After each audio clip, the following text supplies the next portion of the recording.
11-iyун эртең менен Бишкектеги Болот Миңжилкиев көчөсүн ачуу иштери башталды. Жол мынакей Чыңгыз Айтматов проспектиси тарабынан ачыла баштаганын көрүүгө болот. Бул жерге оор жүк ташуучу унаалар тартылып, ошондой эле тазалык ишканасынын жана ошондой эле Ички иштер министрлигинин жана мэриянын өкүлдөрү жүргөнүн көрүп жатабыз. Бизде бүгүнкү күндө эч кандай саясат жок. Бул жерден саясат чыгарбаш керек. Бул эми шаардын өнүгүүсүнө багытталган иштердин бири болуп эсептелет. Мына убагында бул университет шаардын чети болгон болсо, мына азыр биякта ынтымак ордо турабы?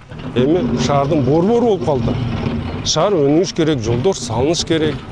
Анан мен айтайын, эми биздин мыйзамсыз иш аракет деген нерселерде далил жок да, себеп дегенде 2016-жылы ушул университеттин тапшырмасы менен заказчик катары чыгып, Миңжилкиева, анан Бакаева көчөсүн белгилешкен да.